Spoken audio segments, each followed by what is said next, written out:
नमस्ते, मैं डॉक्टर निर्मला सारी क्लासेस में आप सभी का स्वागत करती हूँ। आज हम जो पिछली क्लास में हमने पढ़ा था, जो आरपीएससी सेकंड ग्रेड का एग्ज़ाम हो रहा है, हिंदी साहित्य के अंदर जो सिलेबस है, उसकी हमने कहानी पढ़ी थी कि पटाक्षेप नहीं होगा हेतु भारद्वाज की।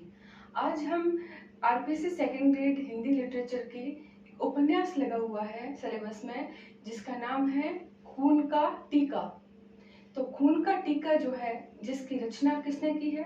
यादवेंद्र चंद्र शर्मा ने की है। तो हम उसका परिचय पढ़ेंगे। इस खून का टीका उपन्यास का कथानक क्या है, इसके अंदर क्या कथा वस्तु उठाई गई है, उसके बारे में चर्चा करेंगे। तो आज हम पढ़ रहे हैं खून का टीका। खून का टीका उपन्यास लिखा है यादवेंद्र चंद्र शर्मा ने। यादवेंद्र चंद्र शर्मा जो है, उनका जन्म सन 1932 को होता है बीकानेर। अर्थात यादवेंद्र चंद्र कौन है? राजस्थान के रचनाकार है, कथाकार है। तो उनका जन्म सन 1932 बीकानेर राजस्थान में होता है और उनकी मृत्यु होती है 3 मार्च सन 2009 को जयपुर में। जन्म हुआ 1932 और मृत्यु हुई 2009। आप यह ध्यान रखिए, जिस रचनाकार की रचनाएं आपके सिलेबस में लगी हुई है, तो उसका जीवन परिचय, उनकी रचनाओं से भी प्रश्न बनने की पूरी गुंजाइश है। तो उनका जन्म 1932, 2009 में उनकी मृत्यु, और बीकानेर के रहने वाले थे। अब हम देखते हैं कि जो यादवेंद्र चंद्र है, वो हिंदी साहित्य की मुख्य रूप से उपन्यास विधा, कहानी विधा और नाटक विधा में अपना जो है लेखन कार्य करते हैं। तो उनके जो कहानी संग्रह है, वो मुख्य रूप से जिन नामों से प्रसिद्ध रहे हैं, वो कौन कौन से हैं? वो है मेरी प्रेम कहानियां, श्रेष्ठ आंचलिक कहानियां, विशिष्ट कहानियां, जमीन का टुकड़ा, जंजाल, महापुरुष, श्रेष्ठ पौराणिक नारियां। ये तो है इनके क्या? कहानी संग्रह। वही हम देखते हैं इनके उपन्यासों में, उनके प्रसिद्ध उपन्यास है सन्यासी और सुंदरी, दिया जला दिया बुझा, 1000 घोड़ों पर सवार, कुर्सी गायब हो गई 2004, एक और मुख्यमंत्री, खम्मा अन्नदाता, पराजिता, खून का टीका, ठोकर कुंजकली, गुलावड़ी, सपना, मोहभंग, आखिरी सांस और जीवन युद्ध। ये उनके प्रमुख उपन्यास रहे हैं, जिनमें ये जो 1000 घोड़ों पर सवार उपन्यास है, इस पर जो है, ये जो है वो धारावाहिक टीवी जो है, वो टीवी पर धारावाहिक रूप में प्रकाशित हो चुका है।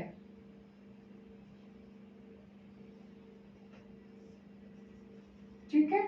और इसके अलावा भी उनके द्वारा ये जैसे गुलावड़ी है, इसकी टेलीफिल्में जो है वो बनी हुई है। तो उनकी काफी टेलीफिल्में भी प्रसिद्ध है, और 1000 घोड़ों पर सवार जो उपन्यास है, उस पर टीवी पर धारावाहिक भी बन चुका है। और इसके अंदर जो उपन्यास आपके सिलेबस में लगा हुआ है, खून का टीका, यह उपन्यास सन 1960 में प्रकाशित, पहला इसका संस्करण जो है सन 1960 में प्रकाशित हुआ है। और यह जो है यादवेंद्र चंद्र का पहला क्या है? ऐतिहासिक उपन्यास है, ऐतिहासिक। ठीक है। अगला है नाटक विधा। नाटक विधा में वो कौन कौन सी रचनाएं करते हैं? ताश का घर, महाराजा शेख चिल्ली, मैं अश्वत्थामा, चुप हो जाए पीटर, 4 अजूबे, आखिरी पड़ाव, जमूतवाहन और महाबली बर्बरी। ये उनके प्रमुख नाटक संग्रह रहे हैं। अब हम देखते हैं कि इनके अतिरिक्त, इन विधाओं के अतिरिक्त उन्होंने कुछ किताबें लिखी है।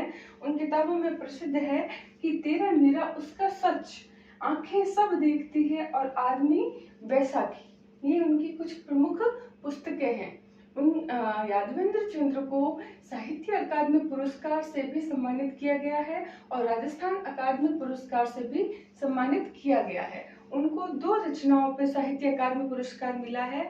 सन 1989 में तो मिला है जवारो रचना पर, जो एक कहानी संग्रह है, और सन 1996 में मिला है गुलजी गाथा पर।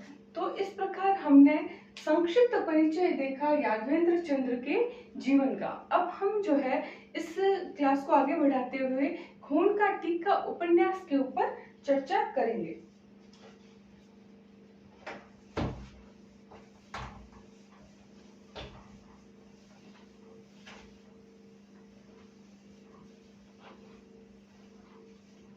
जैसे ये जो उपन्यास है, इन उपन्यासों में मैंने आपको ये बताया कि यादवेंद्र चंद्र के जीवन से संबंधित प्रश्न बन सकते हैं।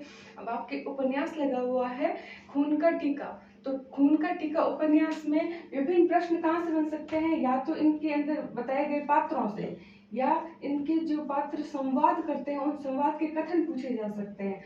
और इसके अंदर जो मुख्य घटना है वो किसके है? हमीर के जीवन से संबंधित घटना है। तो हमीर के जीवन से संबंधित प्रश्न भी जो इस उपन्यास में बनते हैं वो पूछे जा सकते हैं। तो इसका कथानक जो है वो आप गौर से सुनिएगा, और इसके अंदर जो कथन कहे गए हैं, जो मुख्य रूप से प्रसिद्ध कथन है, तो उसकी भी मैं वीडियो एक आपको बना के दूंगी, उसको भी जरूर पढ़िएगा। अगर आप मेरे से ऐसे ही जुड़े रहना चाहते हैं तो इस चैनल को सब्सक्राइब कीजिए और अधिक से अधिक शेयर कीजिए। हम देखते हैं कि खून का टीका। सबसे पहले तो इसके अंदर जो खून का टीका उपन्यास है किस पर आधारित है? हमीर, राणा हमीर के जीवन पर आधारित है। ठीक है। दूसरी बात, यह जो है यादवेंद्र चंद्र का पहला क्या है? पहला ऐतिहासिक उपन्यास है। ये भी प्रश्न आ सकता है कि खून का टीका उपन्यास कैसा उपन्यास है? सामाजिक उपन्यास, ऐतिहासिक उपन्यास या फिर पौराणिक उपन्यास? इस तरीके से जब ऑप्शन आएगा तो उसके अंदर आपका आंसर होगा ऐतिहासिक उपन्यास। दूसरा प्रश्न बन सकता है खून का टीका उपन्यास में कथा वस्तु क्या है, या फिर इसके अंदर किसके जीवन के घटनाक्रम को बताया गया है? तो इसमें राणा हमीर के जीवन को आधार बनाकर पूरा उपन्यास जो है वो लिखा गया है। फिर आगे हम क्या देखते हैं? तीसरा एक प्रश्न और बनता है कि ये जो उपन्यास है, यह उपन्यास लेखक क्या करते हैं? इतिहासकार हुए हैं। इतिहासकार कौन कौन? एक तो कर्नल टॉड, एक हुए हैं हीराचंद ओझा, एक हुए हैं मुहम्मद नैन्सी, और एक हुए हैं कविराज श्यामल दास।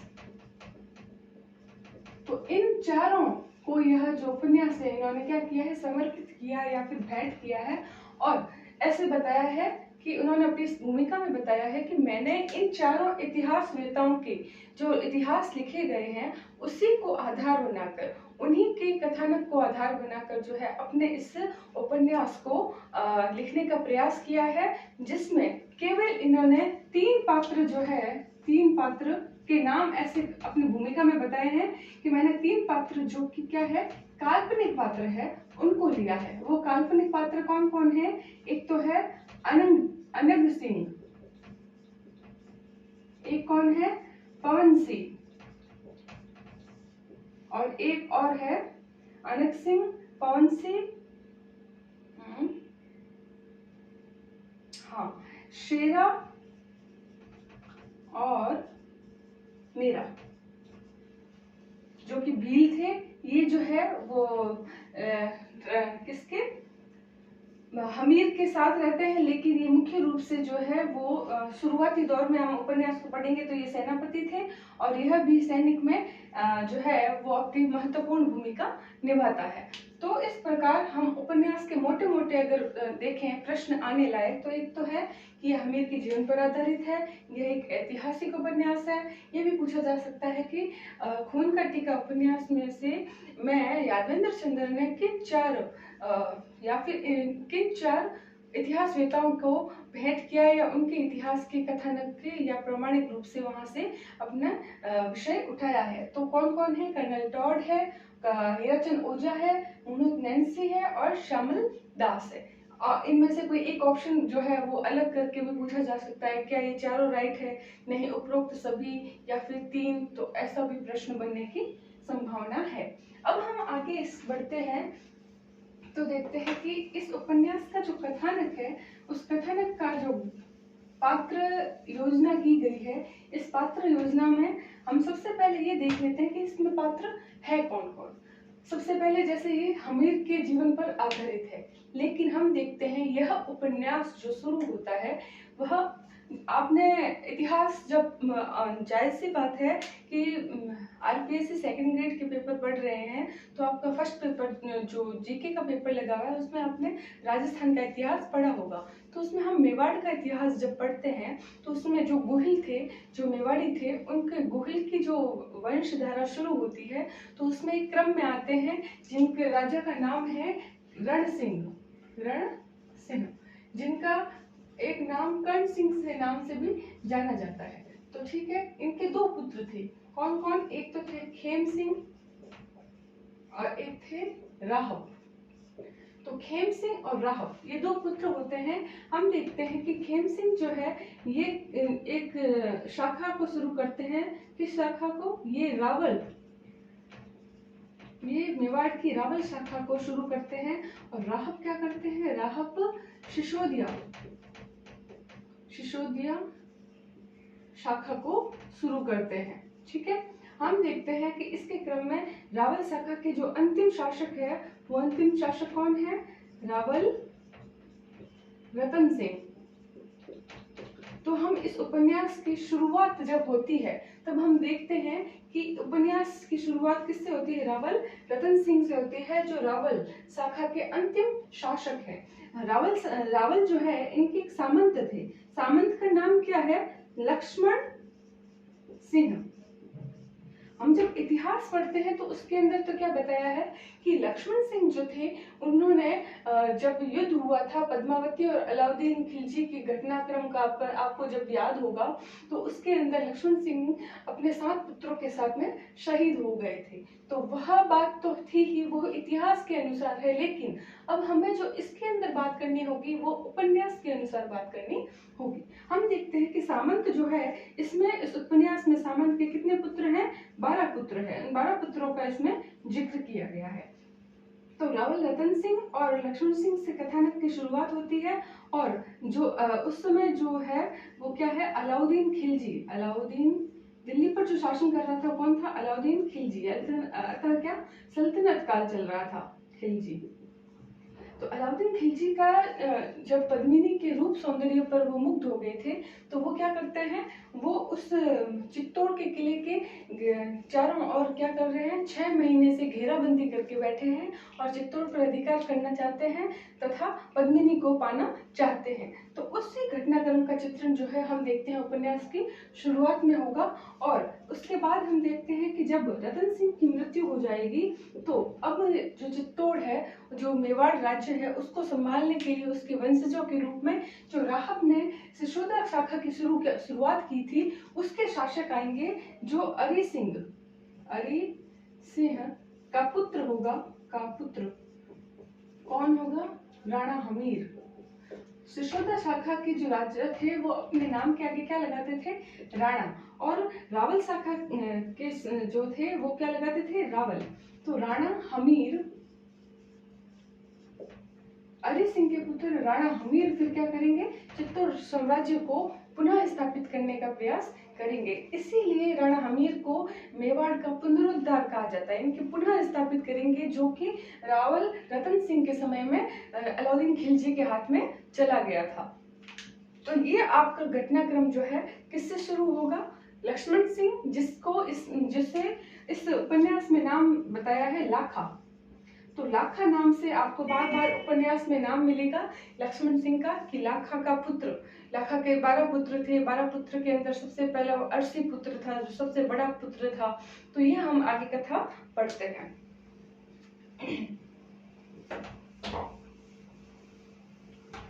लेकिन मैं आपको उससे पहले एक और बात बताना चाहूंगी कि कई बार ऐसा भी हो सकता है कि खून का टीका उपन्यास के मुख्य पात्र कौन कौन हैं। तो पहले पात्रों की चर्चा कर लेते हैं। मैंने जैसे बताया कि जैसे ही उपन्यास शुरू होगा तो पात्र कौन कौन आ रहे हैं? रावल रतन सिंह। और कौन आ रहे हैं? सामंत लक्ष्मण सिंह, जिनको इस उपन्यास में किस नाम से पुकारा है? लाखा नाम से।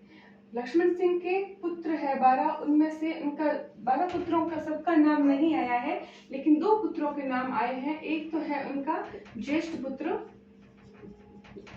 अरसी सिंह। हम देखते हैं अरसी सिंह आगे जाकर नाम जो है उपाधि के रूप में क्या बन जाता है? अरी सिंह। अरी सिंह कौन है? वही है, इनका पुत्र कौन होगा? राणा हमीर। ठीक है, तो ये पात्र हो गए। ज्येष्ठ पुत्र अरसी सिंह। अरसी सिंह का नाम जब वो सिंहासन पर बैठते हैं तो उनको जब पदवी मिलती है राजा की, तो वो अरसी सिंह के नाम से सम्मानित होकर बैठते हैं। फिर उनके जो एक जो लक्ष्मण सिंह के जो प्रिय पुत्र थे, उन प्रिय पुत्र का नाम होता है इसमें अजय सिंह, जो इतने प्रिय होते हैं कि वो उनको युद्ध में न भेजकर उनको जो है वो कहाँ भेज देते हैं? केलवाड़ा भेज देते हैं। और जहाँ जाकर हम देखते हैं कि चित्तौड़ जब अलाउद्दीन खिलजी के हाथ में हो जाता है, तो वहां से ही वापस जो है वो मेवाड़ी सेना जो है वो अपना उद्धार करके अपने को खुद को उस लायक बनाकर पुनः जो है वो चित्तौड़ पर अधिकार करती है। ये तो हो गए रावल रतन सिंह, लक्ष्मण सिंह, लाखा, ज्येष्ठ पुत्र अरसी सिंह। अरसी सिंह का नाम अरी सिंह हो जाता है। राणा हमीर उसका पुत्र है, उनके प्रिय पुत्र अजय सिंह है। इसमें हम देखते हैं अजय सिंह के भी 2 पुत्रों के नाम बताए गए हैं, एक अजीत सिंह और एक है सूरज सिंह। इसका नाम मैं भूल रही हूँ, माफी चाहूंगी। तो इनके भी 2 पुत्रों का जिक्र जो है इस उपन्यास में हम आगे देखेंगे। और इसके अलावा जो हमने काल्पनिक पात्र बताए थे मैंने, चूंकि क्या खून का टीका की भूमिका में यह लिखा है लेखक ने कि इसके अंदर काल्पनिक पात्र जो है वो 3 है, तो क्या पता आपको ऑप्शन में भी पूछ लिया जाए कि खून का टीका उपन्यास के काल्पनिक पात्र निम्न में से है, तो निम्न में से है तो इसके अंदर आपको नाम मैंने बताया था अनग सिंह, और क्या है पवन सिंह, और है शेरा और मीरा। इसके अंदर जो ये अनग सिंह है, यह एक बहुत ही विद्रोही प्रवृत्ति का आदमी है, जो हर समय किसकी बात करता है? युद्ध की बात करता है। पवन सिंह जो एक बहुत ही आज्ञाकारी सेवक है, जो अजय सिंह के साथ में युद्ध करने जाता है और उसके बाद में अजय सिंह के साथ में उसका जीवन व्यतीत होता है। और शेरा और मेरा जो है वो इसमें क्या है? वीर पात्र है, जो अपना अंतिम समय तक क्या करते हैं? राणा हमीर के सेवा में ही जीवन व्यतीत करके और बलिदान दे देते हैं। तो यह जो 3 पात्र हैं, ये इस उपन्यास में काल्पनिक जरूर है, लेकिन बहुत ही महत्वपूर्ण भूमिका जो है इस उपन्यास में निभाते हैं। इसके अलावा हम इसके अंदर किसका एक और महिला पात्र भी देखते हैं। उस महिला पात्र का नाम क्या है? बरवड़ी। बरवड़ी देवी कह सकते हैं। इसके अंदर उसमें देवी समान, देवी तुल्य बताया गया है, जो राणा हमीर को क्या करेगी? पथ भ्रष्ट होने से बचाएगी और उनको पुनः जो है वो चित्तौड़ की विजय के लिए उनको क्या करेगी? उत्साहित करेगी। और इनका जो पुत्र है उनका नाम भी इसके अंदर आया है, उसका नाम है वारू, जो कि एक गायक है। तो इसके अंदर इसका पुत्र का नाम क्या है? वारू। तो प्रश्न ये भी आ सकता है कि खून का टीका उपन्यास में महिला पात्र कौन है? तो वरवड़ी है। और क्या है उनका नाम? उनको जो है उसमें देवी नाम के से संबोधित किया गया, या इसमें देवी तुल्य जो है इनको बताया गया है। और इनके अलावा और कौन पात्र है? अरे सिंह, हमीर, अनक सिंह, पवन सिंह, शेरा और मीरा, बरवड़ी। ओके, ये इनके अंदर क्या है? मुख्य पात्र है। तो इन मुख्य पात्रों को आप याद रखिए। अब हम अगली क्लास में पूरी कथानक को पढ़ेंगे और उसके अंदर कैसे कैसे घटनाक्रम चलता है और हम हमीर के जीवन को देखते हैं। तो अगली क्लास से जुड़े रहिएगा। अगर आपसे जुड़े रहना चाहते हैं तो इस चैनल को अधिक से अधिक सब्सक्राइब कीजिए और शेयर कीजिए, ताकि आप मुझसे जुड़े रह सकें। धन्यवाद।